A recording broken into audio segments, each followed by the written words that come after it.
The underground parking garage beneath Mercer Group's tower on Bay Street was always cold in January, but Grant Mercer had stopped noticing cold the way a person stops noticing the hum of a refrigerator.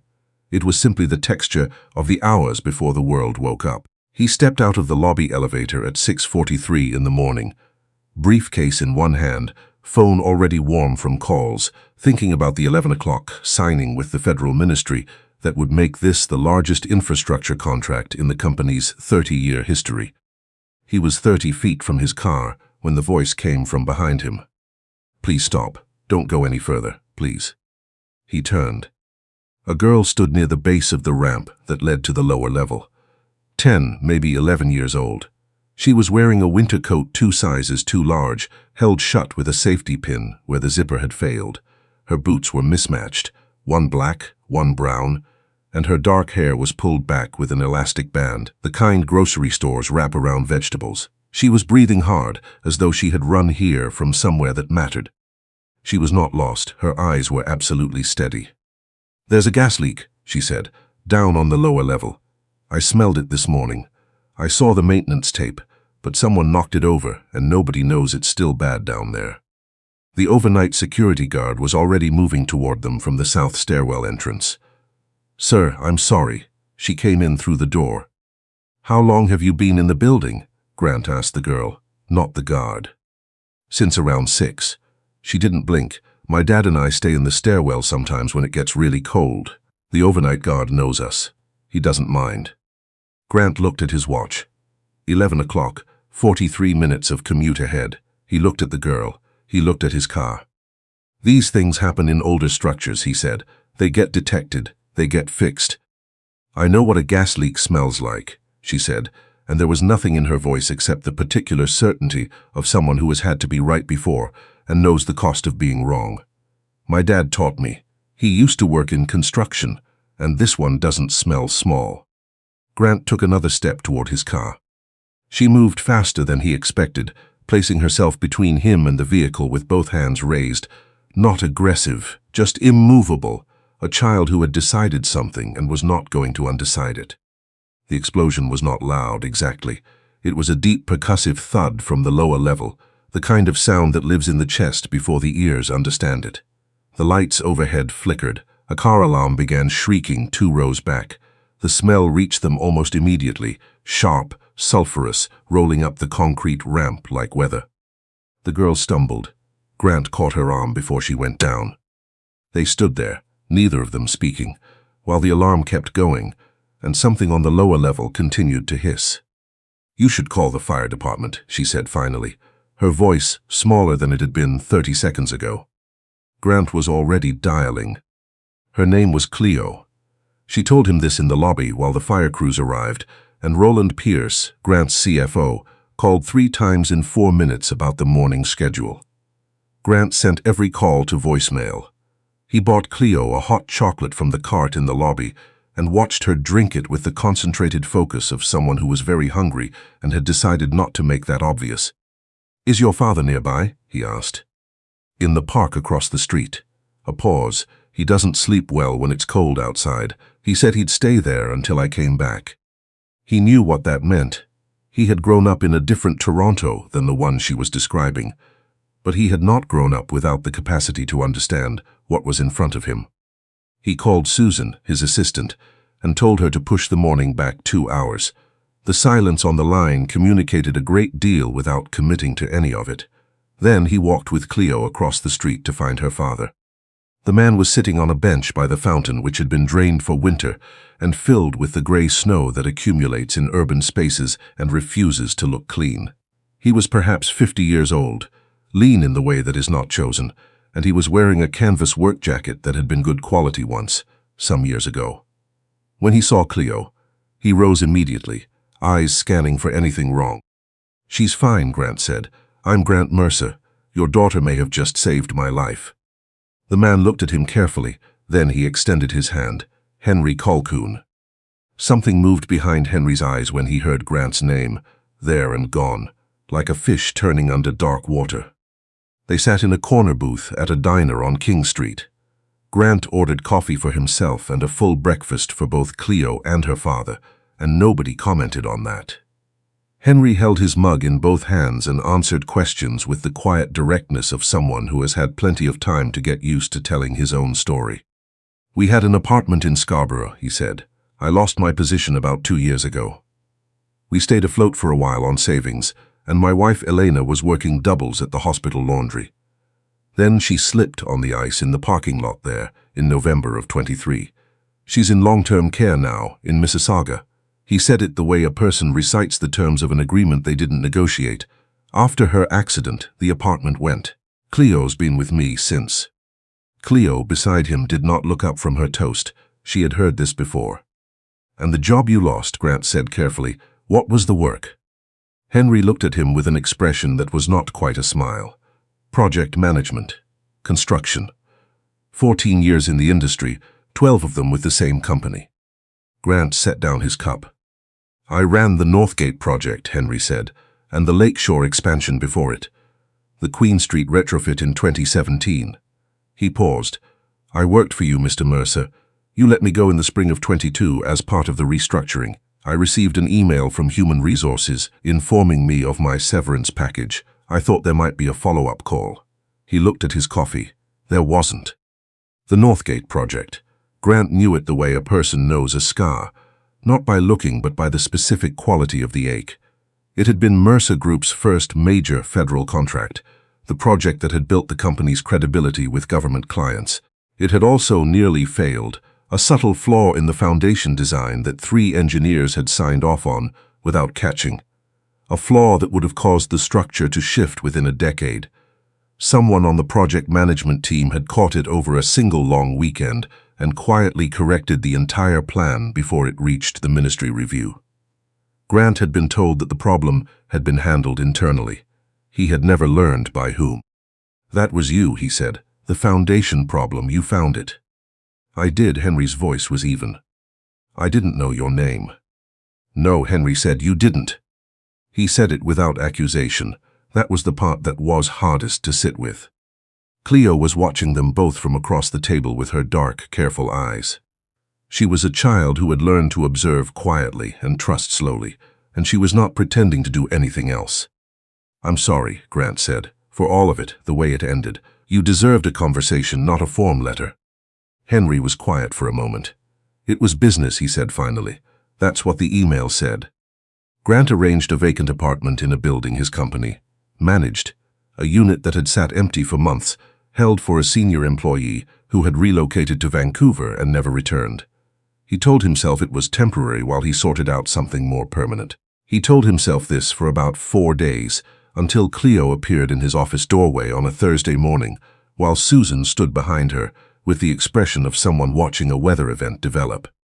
"There are other families," Cleo said, settling herself into the chair across from his desk with her coat still on. "Near the building. Some have kids. Some kids don't have parents anymore." She met his eyes. "I thought you should know."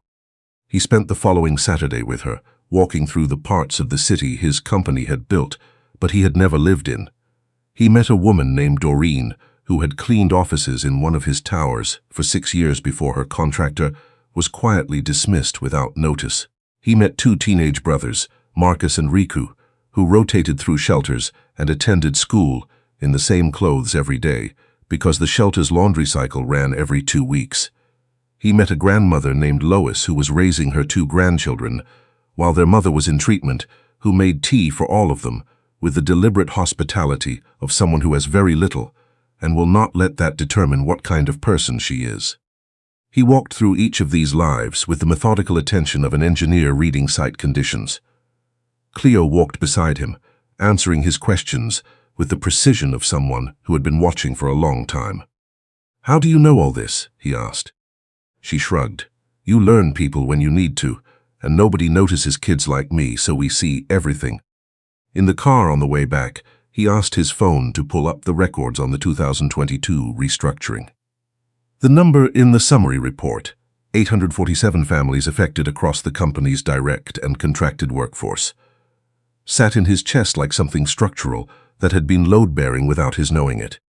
He had known the number, he had signed the reports, he had approved the plan. He had never once held it as 847 families. He didn't sleep well that night. Cleo told him about Henry's cough on a Wednesday. She appeared in his office doorway again. She had worked out that this was simply something she could do now, and said, "He says it's nothing. He says that every time something's something." Henry was admitted to Mount Sinai that afternoon with bilateral pneumonia, the kind that develops when a person has been cold and underfed for too long and does not mention it because they are trying not to become a burden on the people they love. The attending physician, small and clearly at the end of a very long shift, came into the waiting room and looked at Grant. "Are you family?" she asked. Cleo was asleep in the chair beside him, her head tilted against his shoulder. He had not moved in 2 hours for fear of waking her. He looked at her and then back at the doctor. "Yes," he said. Henry stayed 5 days. During that time, Grant discovered through a quiet conversation with one of the nurses that Henry had been taking the subway to Mississauga every week to visit Elena at the care facility and telling Cleo he had enough for the fare when he did not always have enough for the fare. Grant arranged for the facility costs to be covered through a foundation payment. He did it without telling Henry, because Henry would not have accepted it from a personal check, and Grant had finally begun to understand the difference between helping someone and handing them something they didn't ask for. On the 4th night, he sat in the chair beside Henry's bed with 2 coffees from the cart downstairs. He handed one over without ceremony. "My daughter would have been about Cleo's age," Grant said after a while. "Car accident. 8 years ago. My wife and we didn't survive it as a couple." He turned the cup in his hands. "I built the company up because it was the only place anything still made sense. I got very good at the work and I stopped looking at much else." He paused. "I'm not telling you this because I want sympathy. I'm telling you because you keep asking why I keep showing up." Henry looked at the ceiling for a long moment. "She's decided something about you," he said finally. "Cleo, when she decides something about a person, she holds it." "I know. She'll be trouble."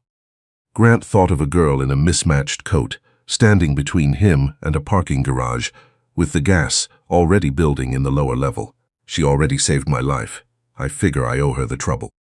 The board meeting happened on a Tuesday, called by Roland Pierce with 4 hours' notice.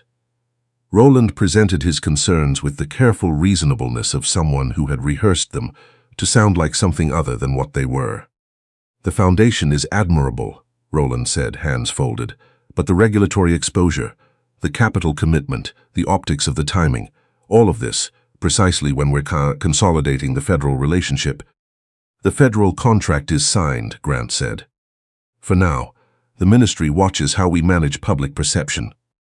If this foundation becomes a narrative about liability, about implied fault in the restructuring—" "We displaced 847 families," Grant said. "I'd like to hear what you think the responsible response to that is." Several board members studied the table. From the end of the room, Wallace Greer cleared his throat. He was 81 years old, the company's founding partner, semi-retired, and had not attended a board meeting in 3 years. Grant had called him the night before. He had not been certain Wallace would come. "I built this company," Wallace said, in the unhurried way of someone who has stopped caring about impression management, on the understanding that a business exists inside a community, not separate from it. The community lends you its people, its permits, its trust.